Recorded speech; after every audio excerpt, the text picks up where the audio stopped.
اعوذ باللہ من الشیطان الرجیم بسم اللہ الرحمن الرحیم وَاعْبُدُوا اللَّهَ وَلَا تُشْرِكُوا بِهِ شَيْئًا صدق اللہ مولانا العظیم وبلغنا رسولہ النبی الکریم۔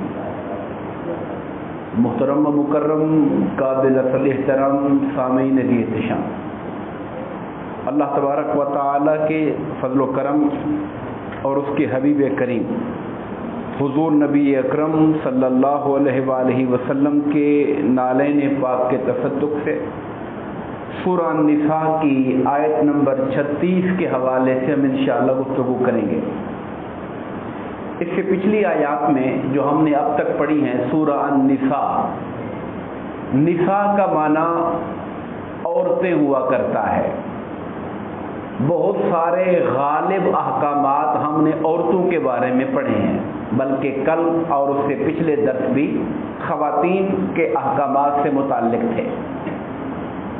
یہ جو آیت کریمہ آیت نمبر 36 آ رہی ہے، اس میں اللہ تعالیٰ نے جامع احکام کا ذکر کیا۔ صرف عورتوں کا ذکر پہلے تنہا کیا، میاں بیوی کے معاملات، میاں بیوی کے درمیان حسن سلوک کا حکم، آپس میں اختلاف ہو جائے تو اختلاف کا حل کیسے کیا جائے، یہ ساری باتیں ہم نے پیچھے پڑھی۔ آج اللہ تعالیٰ نے والدین کا بھی ذکر کیا، رشتہ داروں کا بھی ذکر کیا، یتامہ کا، مساکین کا، پڑوسیوں کا، ان سب کو ایک ہی آیت میں یکجا کیا۔ ترجمہ سماعت فرمائیے۔ وَاعْبُدُوا اللَّهَ، اور اے لوگو اللہ کی عبادت کرو، وَلَا تُشْرِكُوا بِهِ شَيْئًا، اللہ کے ساتھ کسی کو شریک نہ کرو، وَبِالْوَالِدَيْنِ إِحْسَانًا، اور اپنے ماں باپ کے ساتھ عمدہ سلوک کرو، وَبِذِي الْقُرْبَى، اور اپنے قریبی رشتہ داروں کے ساتھ اچھا سلوک کرو، وَالْيَتَامَى وَالْمَسَاكِينَ، اور معاشرے کے اندر جو یتیم اور مساکین ہیں ان کے ساتھ اچھا سلوک کرو، وَالْجَارِ ذِي الْقُرْبَى، اور وہ پڑوسی جو رشتہ دار ہیں تمہارے، یعنی پڑوسی بھی ہیں اور رشتہ دار بھی ہیں، وَالْجَارِ الْجُنُبِ، اور وہ جو آپ کے پڑوسی ہیں مگر رشتہ دار نہیں ہیں، وَالصَّاحِبِ بِالْجَنبِ، اور وہ جو آپ کے ساتھی بن جائیں، وقتی پڑوس جن کو حاصل ہوتا ہے، جیسے کوئی آپ کا سفر میں 2 سیٹوں پر ایک سیٹ آپ کی ہو، دوسری سیٹ کے ساتھ کوئی اور بیٹھا ہو، آفس میں جاتے ہیں تو ساتھ والی ٹیبل پہ ایک اور بندہ بیٹھتا ہے، یہ ہے صاحب بالجنب، آپ کے پہلو کے پڑوسی ہیں۔ یعنی پڑوسیوں کو اللہ تعالیٰ نے 3 قسموں میں تقسیم کر دیا: رشتہ دار پڑوسی، غیر رشتہ دار اجنبی پڑوسی، اور وہ جو مختلف طرح کی محافل میں، اب آپ یہاں بیٹھے ہوئے ہیں سامنے میرے، تو آپ بھی ایک دوسرے کے پڑوسی ہیں، دوسرے کا لحاظ رکھنا کہ بیٹھنے میں میری وجہ سے اس کو تنگی تو نہیں آ رہی ہے، کوئی مشکل تو نہیں آ رہی ہے، ان سب باتوں کا لحاظ رکھنا، یہ بھی ایک چھوٹا سا پڑوس ہے، 15 منٹ کا، 10 منٹ کا، 20 منٹ کا، یہ بھی ایک پڑوس ہے۔ پھر اس کے بعد فرمایا وابن السبیل، اور جو مسافر ہے اس کے ساتھ اچھا سلوک کرو، وما ملکت ایمانکم، اور وہ جو تمہارے ہاتھوں کے ملک ہے، یعنی تمہارے غلام، ملازم، نوکر، ان سے اچھا سلوک کرو۔ ان اللہ لا یحب من کان مختالا فخورا، بے شک وہ لوگ جو اکڑنے والے، شیخی خور ہیں، اللہ تعالیٰ ان کو پسند نہیں فرماتا ہے۔ آپ نے دیکھا کہ کم و بیش زندگی کے تمام جو پہلو انسان کی زندگی کے اندر ہو سکتے ہیں، اللہ پاک نے سب کا ذکر کیا، اور سب کا ذکر کرنے سے پہلے حکم دیا وَاعْبُدُوا اللَّهَ، اللہ کی عبادت کرو اور اس کے ساتھ کسی کو شریک نہ کرو، یہ اللہ کا حق ہے۔ ایک حدیث پاک کے اندر آتا ہے، حضور نبی کریم علیہ السلام سے پوچھا گیا کہ یا رسول اللہ، اللہ تعالیٰ کا ہم پر حق کیا ہے؟ میں اللہ تعالیٰ کا ہم پر حق یہ ہے کہ ہم اللہ کی عبادت کریں اور اس کے ساتھ کسی کو شریک نہ کریں۔ فرمایا پھر بندوں کا اللہ پر کیا حق ہے؟ بندوں کا حق یہ ہے اللہ کے حوالے سے کہ وہ جو مومن ہے اللہ تعالیٰ اسے توحید اور شرک سے بچنے کی وجہ سے جہنم کی آگ میں نہ ڈالے۔ یہ اللہ تعالیٰ کا انعام ہے بندے پر، اس کی رحمت ہے کہ وہ جو اس کو ماننے والا ہے، وہ حدیث پاک من قال لا الہ الا اللہ دخل الجنہ، جس نے لا الہ الا اللہ کہا یعنی اللہ کی توحید کا اقرار کیا، اور پھر توحید کے اقرار میں شامل ہے رسالت کا اقرار بھی، آخرت پر ایمان بھی، اور باقی تمام چیزیں، وہ جنت میں داخل ہو گیا۔ جس نے لا الہ الا اللہ کہا وہ جنت میں داخل ہو گیا۔ اب کوئی یہ سوال کر سکتا ہے کہ وہ جو انسان کی بدعمالیاں ہیں وہ کدھر جائیں گی؟ کوئی چور ہے، کوئی ڈاکو ہے، کوئی لوگوں کا حق مارنے والا ہے، کیا لا الہ الا اللہ کہنے سے وہ سارے کھاتے ختم اور گول ہو کے سیدھا جنت چلے جائیں گے؟ ایسا بھی نہیں ہے۔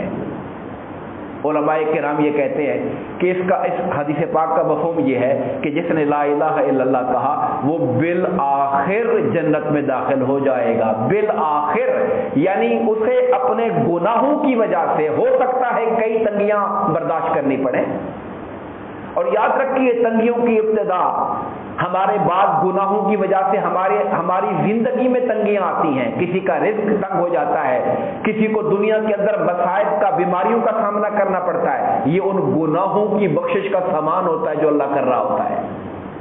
کہ ہم نے وہ حدیث پاک نہیں پڑھی کہ جب آدمی کو بخار ہوتا ہے، سرکار فرماتے ہیں بخار کی حالت میں اس کے گناہ ایسے جھڑتے ہیں جیسے خزاں میں درخت کے پتے جھڑ رہے ہوتے ہیں، پھر موت کی جھنکنی ہے، اس کی سختی ہے، پھر انسان قبر میں جاتا ہے، قبر کے مراحل ہیں، قبر کے اندر بھی ایک اپنے حساب جزا اور سزا تو نہ کہیں، یوں کہہ لیں کہ ابتلاء قبر ہے، عذاب قبر ہے۔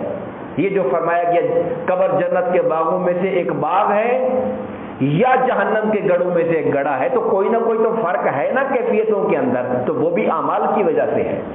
پھر 50,000 سال کا قیامت کا دن ہے، اس دن کی اپنی سختیاں ہیں، پھر خدا جانے کس کو آقا کریم علیہ الصلوۃ والسلام کی شفاعت نصیب ہو جائے، کوئی اولیاء کی شفاعت نصیب ہو جائے، کسی کو اپنی چھوٹے بچے فوت ہو گئے ان کی شفاعت نصیب ہو جائے، صلحاء نیک عمل کرنے والے لوگ، یہ پورا مرحلہ ہے۔ پھر بھی اگر کسی کے گناہ بچ گئے اور اللہ پاک نے اپنے کرم سے اس کو معاف نہ کرنا چاہا اور جہنم میں ڈال دیا، تو جہنم میں اپنے اعمال کے مطابق سزا بھگت کر وہ جو اس نے کلمہ پڑھا ہے آخر کار اسے جنت میں لے کر چلا جائے گا۔ یہ ایک پروسیجر میں نے آپ کے سامنے مختصر سے رکھا ہے۔ پھر فرمایا وبالوالدین احسانا، اب یہ چونکہ ایک ایک لفظ ایسا ہے، والدین سے حسن سلوک، اس پہ الگ لمبی گفتگو ہو سکتی ہے، رشتہ داروں کی بات ہو سکتی ہے، میں مختصراً دو الفاظ یا روایات آپ کے سامنے رکھنا چاہتا ہوں۔ والدین کے حوالے سے آپ جانتے ہیں مشہور حدیث پاک ہے، جب ایک شخص آقا کی بارگاہ میں آیا اور آ کے عرض کی کہ یا رسول اللہ صلی اللہ علیہ وسلم من حق و بحسن صحابتی، میرے حسن سلوک کا سب سے زیادہ حقدار کون ہے؟ کس کے ساتھ میری محبت سب سے زیادہ، میرا پیار سب سے زیادہ، میرا ٹائم سب سے زیادہ، میری محبتیں، عقیدتیں، خدمتیں، خرچ کرنا؟ فرمایا اموں کا، وہ تیری ماں ہے۔ اس نے پوچھا آقا پھر کون؟ فرمایا تیری ماں ہے۔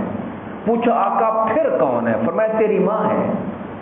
پوچھا پھر کون ہے؟ فرمایا تیرا باپ ہے۔ اور پھر درجہ بدرجہ قریبی رشتہ دار، بہن بھائی، اور اس کے آگے چلتے چلے جائے گا۔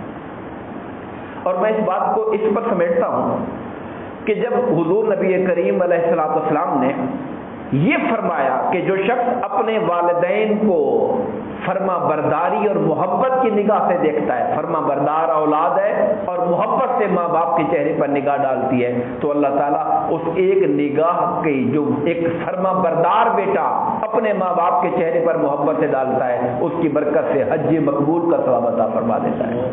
اور یہ چھوٹا انعام نہیں ہے، یہ بہت بڑی بات ہے۔ انسان سوچے تو یہ بہت بڑی بات ہے۔ اور پھر کسی نے پوچھا سرکار سے، یا رسول اللہ والدین تو گھر میں ہوتے ہیں، ان کو تو آتے جاتے دن میں 20 دفعہ دیکھتے ہیں، 100 دفعہ دیکھتے ہیں، تو فرمایا اللہ کے خزانوں میں کوئی کمی نہیں، تم 100 دفعہ دیکھو گے اللہ 100 حجوں کا ثواب عطا فرما دے گا۔ اسی طرح رشتہ داروں کا حق ہے، اور یقین مانیے میں تو یہ سمجھتا ہوں کہ رشتہ داروں کا حق بھی اصل میں ماں باپ کی حق کی وجہ کے ساتھ ہے۔ بہن بھائیوں سے کیوں پیار کرتے ہیں ہم؟ کیونکہ وہ ہمارے ماں جائے ہیں، ہمارے باپ کی اولاد ہیں۔ چچا ہمیں کیوں عزیز ہے؟ کہ ہمارے باپ کا بھائی ہے۔ پھوپھی ہمیں کیوں عزیز ہے کہ ہمارے باپ کی بہن ہے، ماموں کیوں عزیز ہے، ہماری والدہ کا بھائی ہے، ہماری خالہ کیوں عزیز ہے، ہماری ماں کی بہن ہے۔ یہ سارے رشتے ماں باپ کے گرد پھر رہے ہوتے ہیں۔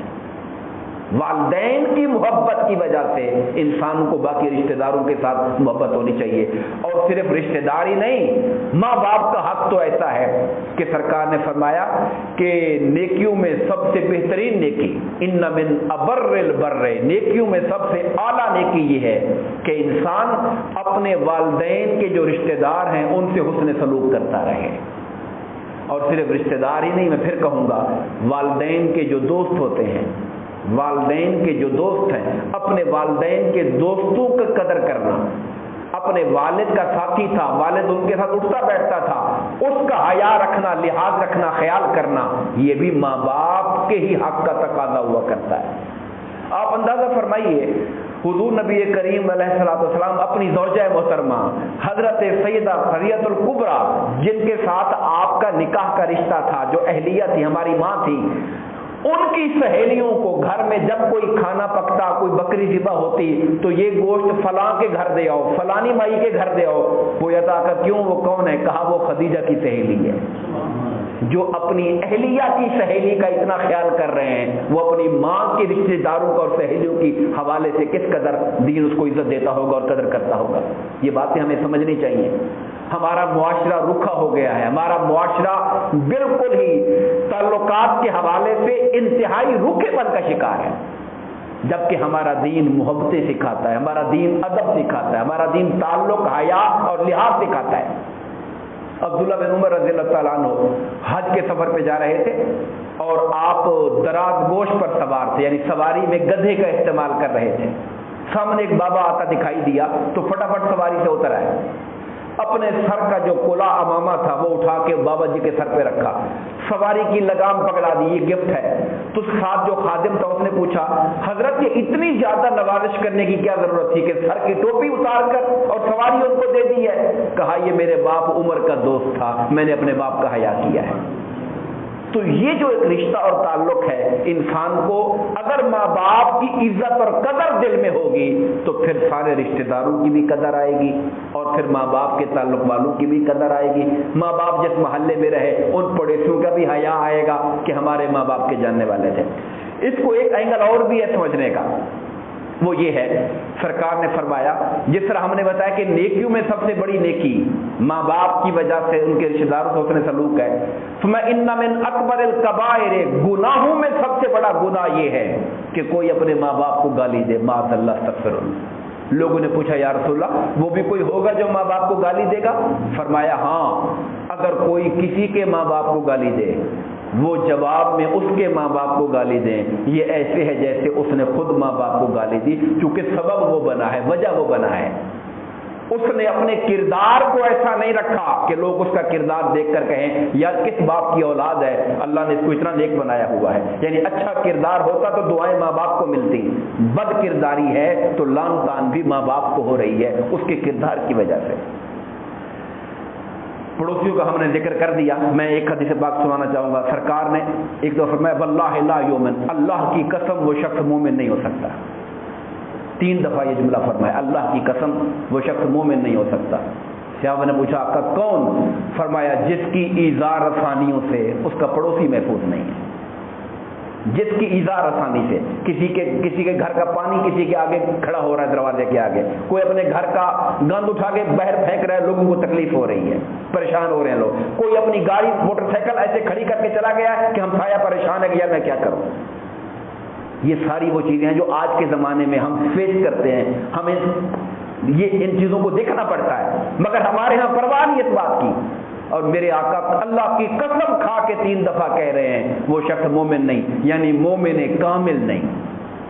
یہاں مومن سے مراد ہے مومن کامل نہیں، ایمان کا مزہ نہیں لے سکتا وہ بندہ، ایمان کی حلاوت اور مٹھاس وہ بندہ فیل نہیں کر سکتا جس کی ایذاؤں سے اس کے پڑوسی محفوظ نہ ہو۔ تو پڑوسیوں کے حوالے سے ایک حدیث پاک میں یوں بھی آتا ہے، سرکار فرماتے جبرائیل امین مجھے پڑوسیوں کے حوالے سے اتنا بتاتے رہے کہ مجھے لگا کہیں اللہ پڑوسیوں کو ترکے میں حصے دار ہی نہ بنا دے، وراثت کا حصے دار ہی نہ بنا دے اللہ تعالیٰ پڑوسیوں کو۔ جبرائیل امین اتنا مجھے سمجھاتے رہے کہ پڑوسیوں کے بارے میں امت کو بتائیں، پڑوسیوں کے بارے میں امت کو بتائیں۔ اور آخری بات جو میں عرض کروں گا، وہ مسافر کہا اور پھر کہا جو تمہارے ملازم ہیں۔ ملازم اس زمانے میں تو زر خرید ملازم ہوتے تھے نا، جن کے آپ جسم کے مالک ہوتے تھے، وہ غلام لونڈی کی شکل ہوتی تھی، ان کے بارے میں بھی کہا گیا کہ ان کو وہ پہناؤ جو خود پہنتے ہو، وہ کھلاؤ جو خود کھاتے ہو، اور اتنا بوجھ ڈالو جتنا کوئی انسان کھا سکتا ہے۔ اگر زیادہ ڈالو تو پھر ان کی ہیلپ کرو، ان کے ساتھ ہو جاؤ۔ آج ہمارے ہاں ملازمت ہے، ہمارے ہاں کوئی پارٹ ٹائم جز وقتی ہمارے پاس کام کرتا ہے، کوئی دکان پر، کوئی آفس میں، کوئی کہیں پر، تو ان کے بھی جو ایک انسانی حقوق ہیں ان کا لحاظ رکھنا، ان کے جذبات کا، ان کی عزت کا خیال رکھنا، اور ان کی جو ضرورتیں ہیں ان کے تقاضے پورے کرنا، یہ پھر ان کی ذمہ داری ہے جو آنر ہوتے ہیں اور جن کے پاس وہ لوگ کام کر رہے ہوتے ہیں۔ دعا فرمائیے اللہ تعالی ہم سب کو احکامات دین کو پڑھنے، سمجھنے اور عمل کرنے کی توفیق عطا فرمائے، آمین۔ وما علینا الا البلاغ۔